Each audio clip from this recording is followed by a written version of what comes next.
Ladies and gentlemen, welcome to the show. This project is some Vampire the Masquerade, Coteries of New York. I can never pronounce these long words. Somebody in one of the discords I'm in said they love my voice that much they would pay for me to do an audiobook. I don't have an audiobook to hand. I do not even have a script for an audiobook. So instead, I picked up a visual novel and we're going to dive right into it. So I did play around a little bit with it. So I'm just going to overwrite that. So we've got three clans we can pick from. We've got the Bourgeois, who are the rebel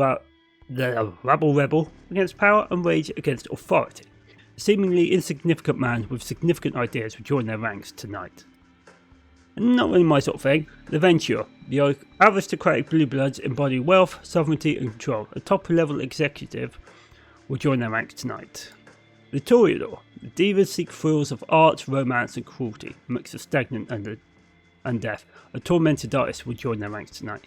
Now, me, when it comes to the world of darkness, I've always been more Masquerade. I'm always about chaos and that. None of these really embody chaos, but closest to me is probably the Bourgeois.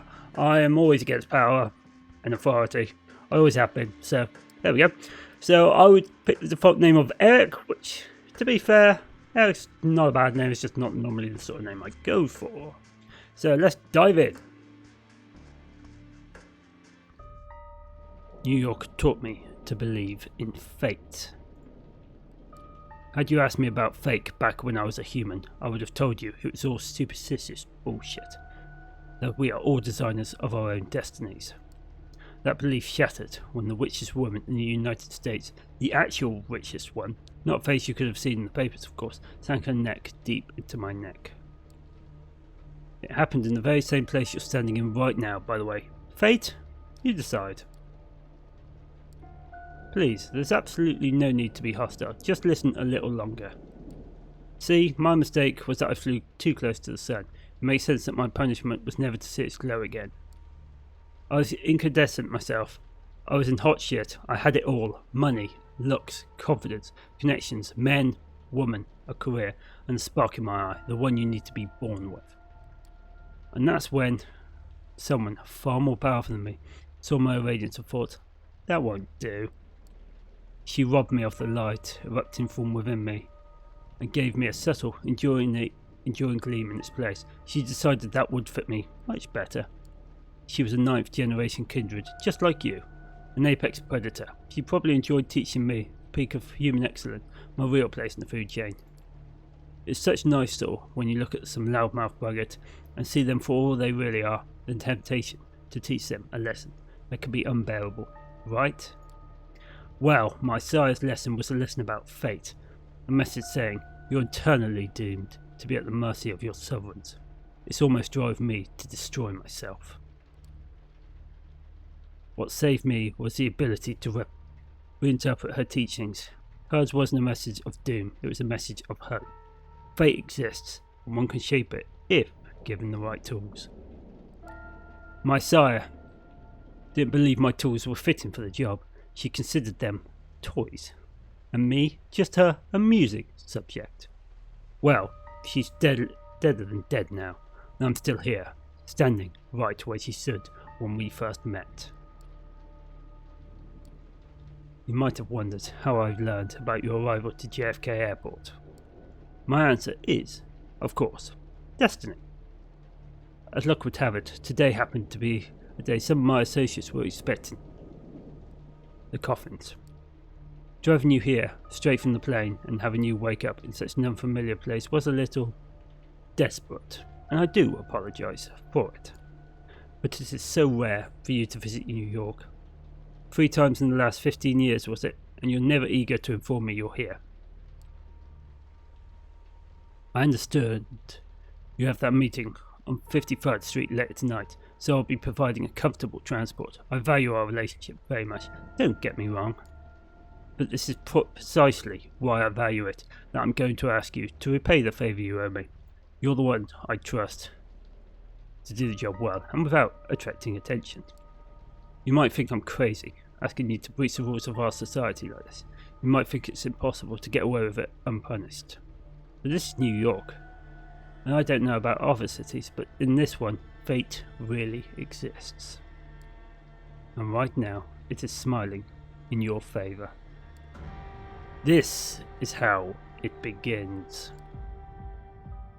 The music is pounding and your pulse is keeping pace. This is one of those nights that makes you feel alive, even though it started with you feeling dead. First came the messy breakup, then the realisation you have nobody to talk to and about how much it sucked. Still, you decided to roll with the punches. One Facebook search for local events later, and you found just the thing for your malaise. A short subway ride, and you find yourself at the club, just outside Dumbo. Not a fancy one, mind you, more like a slightly refurbished warehouse. But hey, at least the drinks are cheap. The DJ seems to know his shit too, alternating between cutting-edge industrial techno and classic Detroit crowd pleasers, expertly feeling out everyone's mood. An hour passes, then two. Usually you feel awkward coming to a place like this alone, but tonight you find something soothing in joining the crowd, blending in, even allowing the beat to take over. Sweat, yours, other people's, soaks through your shirt and pants in a matter of minutes. A thought pops into your head. From the outside, the fully packed club must seem like a scruffy, smelly nightmare, but here, in the thick of it, it becomes exhilarating. And you're not even on a pill tonight. There's this Latina chick whose curves are accidented by the light dress clinging to her body as she keeps bumping into you. Something tells you it only seems incidental. Yeah, it's a good night. You wish it could last forever, because you know all too well what the next day holds. Waking up, getting dressed for work, the commute, the 9 to 5 grind, that'll make you just enough money to pay the rent and keep living in your overpriced shithole of an apartment. And with Jessica moving out, it will all be coming out of your pocket. You run some quick calculations in your head and immediately come to regret that you did. Never mind. You spot the Latina again. She is now next to another guy hitting it off. Your chance of not going to bed alone gone. Just like that. Fuck. Your mood temporarily shot down. You leave the dance floor and stumble your way to a filthy bathroom. Take a look in the mirror and start to wash your face, obsessively. Over and over again. A voice from the past echoes in your mind. I've never felt like this with anyone. Seriously, I mean it. I feel like all of my relationships up to this point were test runs, a shitty way to compensate for my low self-esteem. But this feels right. Finally. Shut up, Jess. This is the craziest fucking day of my life. God, I need a smoke. Pass me a light. What do you mean cops took the lighter? There's one in your mouth. Just shut the hell up. This is not you. Not anymore. Oh, fuck off. This is so like you.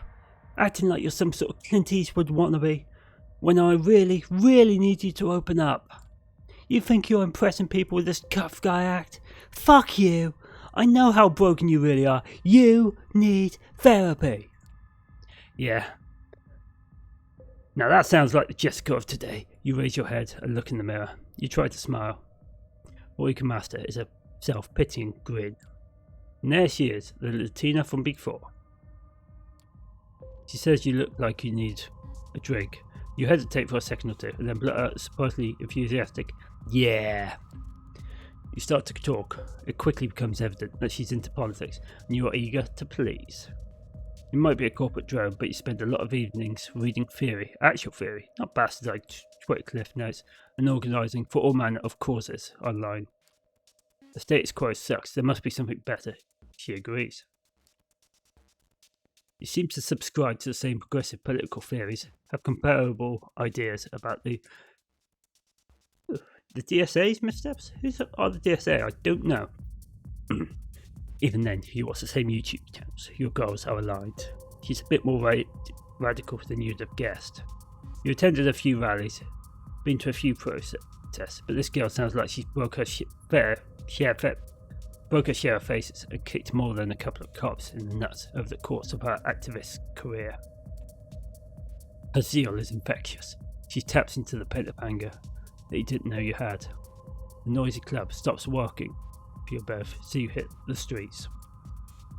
Just as you're leaving, the DJ starts playing all the things you said, all the said by the tattoo. Of course, you chuckles yourself. Try not to slip into a bad headspace. She chuckles along with you.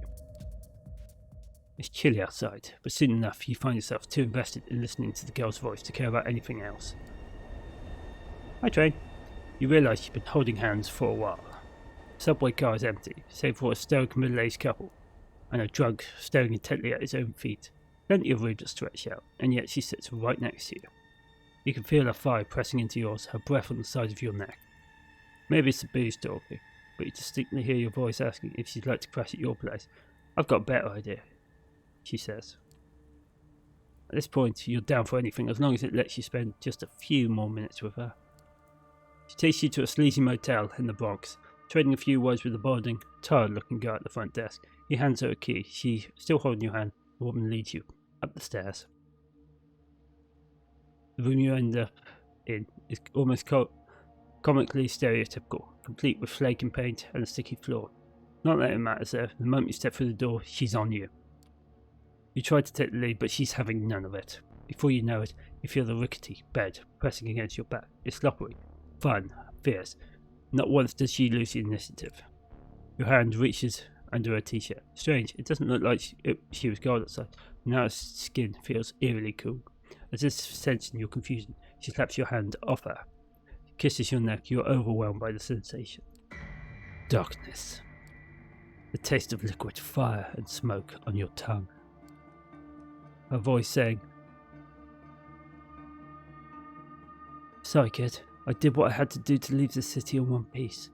Don't worry, with my blood and your principles, you're going to do just fine." She slams the motel door behind her as she leaves. You lie helpless on the sword-hugged mattress for some time. Minutes? Hours? Before you can focus hard enough to try and piece together your evening, it hits you with a big hunger. It grips you by the throat and makes your insides shrivel in terror. It's the all-encompassing emptiness that throws you on all fours. You crawl for a while, swarm on the floor in shuddering pain, then jump to your feet and burst out the door. You black out.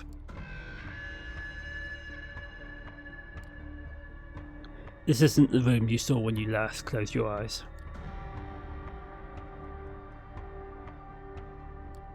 Somebody curses at you, a small, naked, buff dude holding a short, level whip. Wow, what a goofy motherfucker. He throws a punch. He yells out several slurs. He hits you in the jaw. You black out again. The guy isn't moving anymore. There's blood in his neck. There's blood in his arms. There's blood on the floor. There's blood everywhere. Wow, whoever did this is one sick puppy. You realise you're sitting on top of his corpse. You hear a whimper. Somebody else is there, a woman. Her arms are tied to the bed frame, a mask over her face, red marks on her back. This time, you see it happen. You want to stop, but you can't. She almost manages to get a scream out, but it dies in her throat as you bite into the side of her neck. You drink. Blood. You're drinking blood. You can swear you can feel a life force escaping her body, entering yours. Suddenly terrified, you tear away from her. She's not moving, but she's breathing. There's barely a mark on her neck. The guy on the floor, though.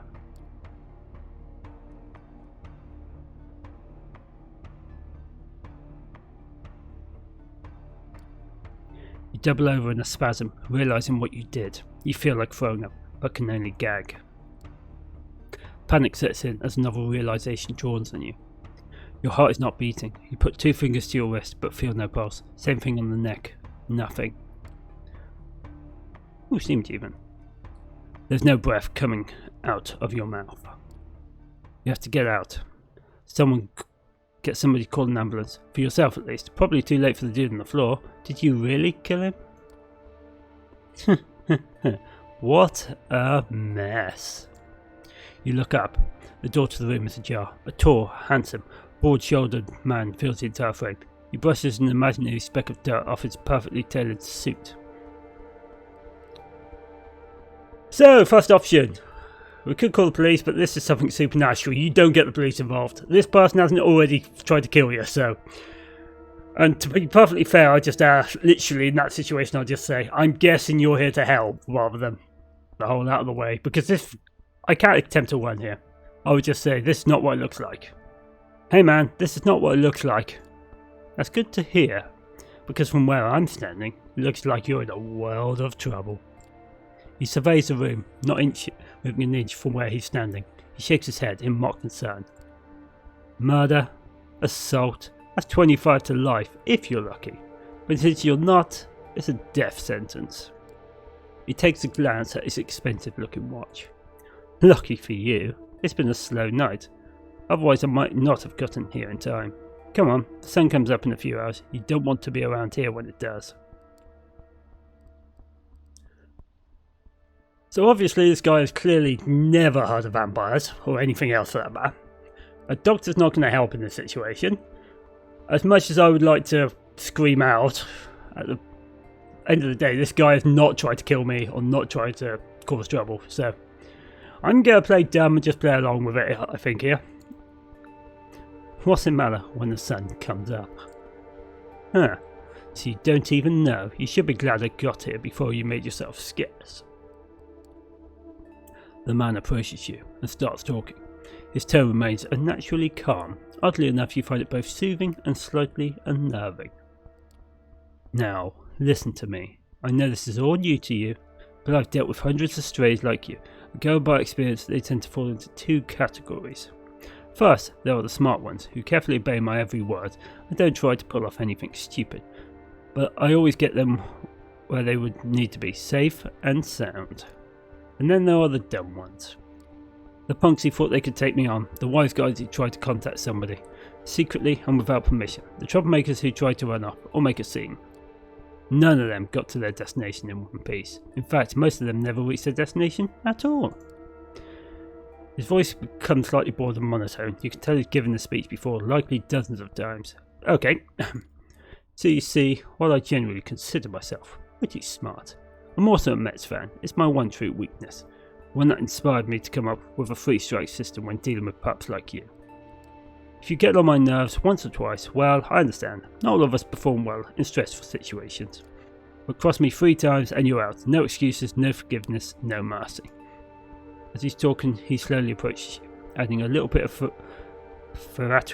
I can never speak today, theatrical swagger to his walk. Eventually, he leans in, deliberately invading your personal space. You realise it's a test. He's daring you to do something about it. 3 strikes, and you're out. Say, I understand, sir. Now. You've never been too eager to bend the knee to anyone, but this is something else. This man is very impressed. It stores a primal fear in your heart. Sometimes you just gotta play the game. The fact is he hasn't tried to kill me and he has some idea of what's going on. He's clearly not human. Fuck you, sir. I'm tempted to pick that just because.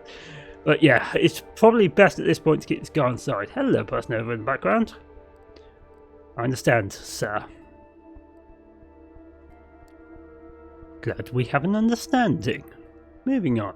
Is there anyone you'd like to inform of your current situation? Tell them you're alright.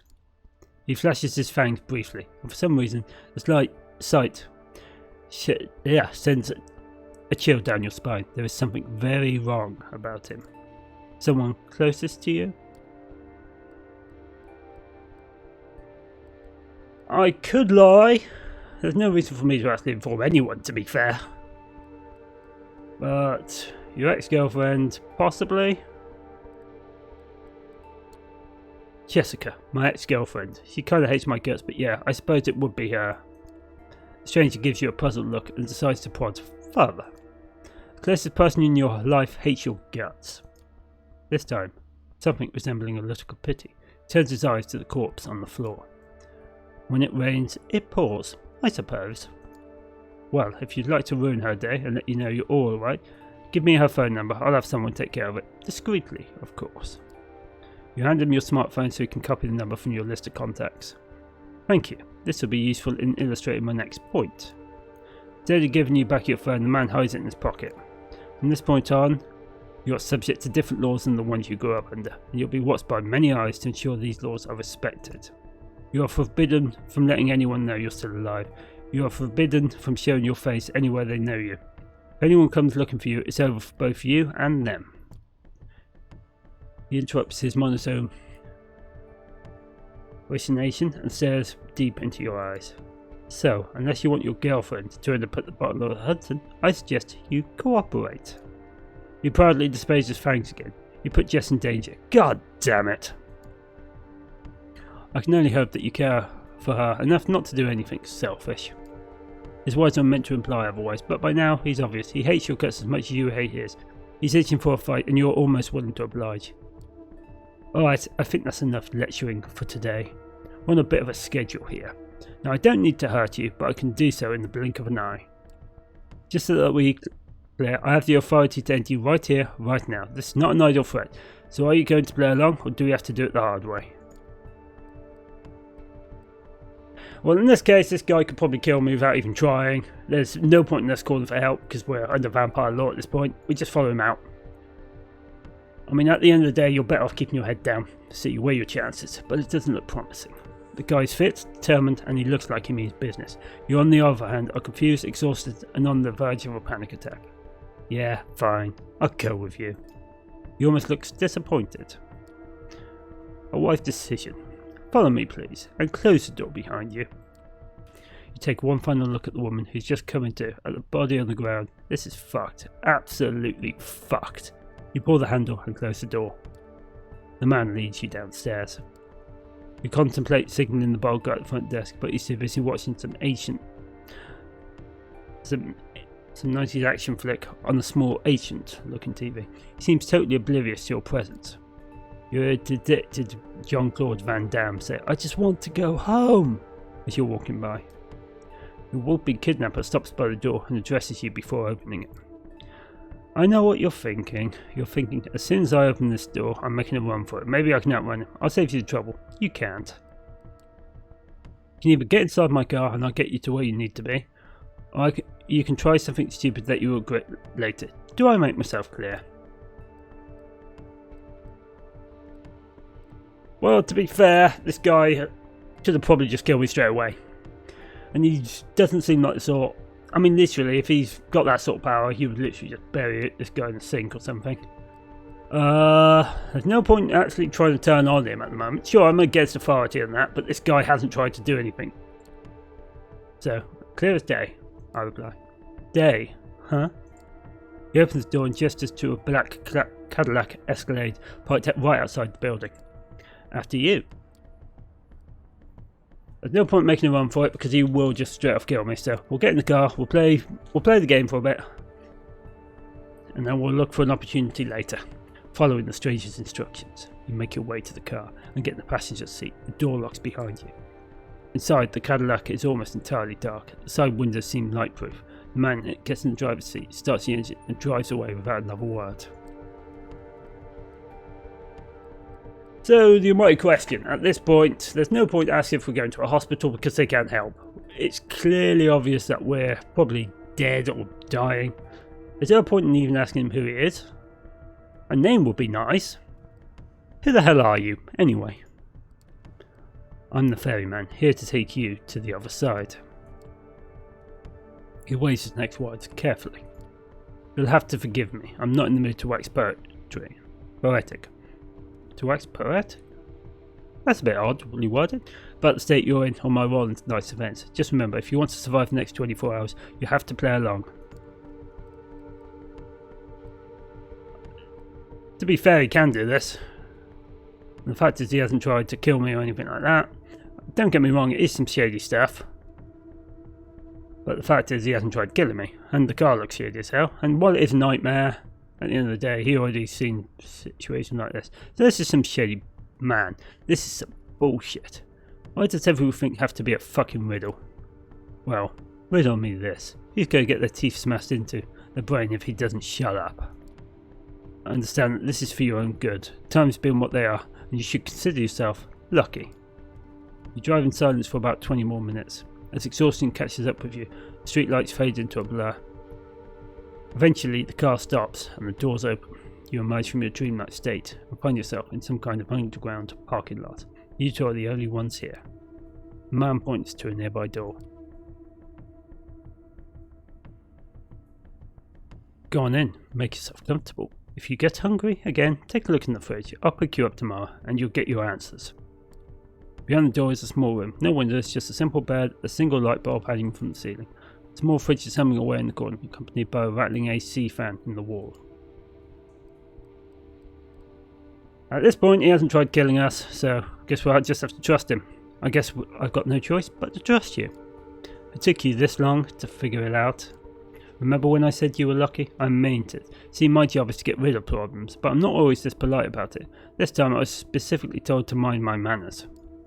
So believe me when I tell you, considering how this night could have turned out, being stuck in here for a night is a really good deal. Now get in or I'll throw you in. I just walk in. At the end of the day, this is safety, and this guy isn't trying to kill us, so, which is always a good sign, considering he's just seen what amounts to the biggest murder in the universe.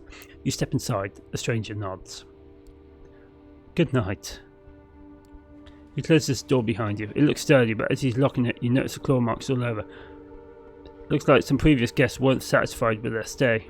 You decide not to dwell on it and check the fridge. There's a single plastic bag there filled with red liquid, no label. Tomato soup? If you're sick to your stomach. Best to leave it for now. You lie down on the bed. It's a simple mattress on a metal frame. Can't help but think it looked exactly like the one back at the hotel with the bound woman. Alright, you killed a man tonight. Or did you? Maybe none of this is real. Maybe it's all an elaborate prank. The girl at the club just might have pulled her up to it. The tall guy's clearly in on it too. Now he's back in with them and they're all laughing their asses off. You don't know what to think anymore. Your mind races, but you're too tired to keep it going. Finally, you tense up one last time before drifting away into oblivion. You wake up. That in itself is a surprise. You barely remember when you drifted off. It didn't feel quite like sleep, more like plummeting into an endless void. You imagine that's how death feels like. The room is unchanged. The lamp is still on, the AC is still rattling, the refrigerator is still humming. Take a look at your watch, it's almost 9 PM. You've slept for 17 hours straight. Maybe you died, maybe your breath is gone, and you feel no thumping in your chest. Does that qualify as dead, as if you're still conscious? Not sure about that, but you are certain about one thing. You are hungry, and it's not your stomach rumbling now. It's a need that starts somewhere in your abdomen and spreads to your chest, throat, and back of the head. You open the fridge. The bag is still there. You take a closer look at it. If it's soup, then its colour and texture off. You pull the cork out, take a whiff. You recognise the smell immediately. Holy shit. There's no mistaking it. It's bagged blood. The smell is faint, and you remember some situations in the past where you found it nauseating, but now it's almost, no, not almost, it is enticing. I think it's a good place to stop, if I'm honest with you. Do we dive into our vampiric nature, or do we leave it? That's what we'll find out next week. So, thank you for watching. If you've enjoyed this, let me know, and I'll do some more. That's it. Goodbye.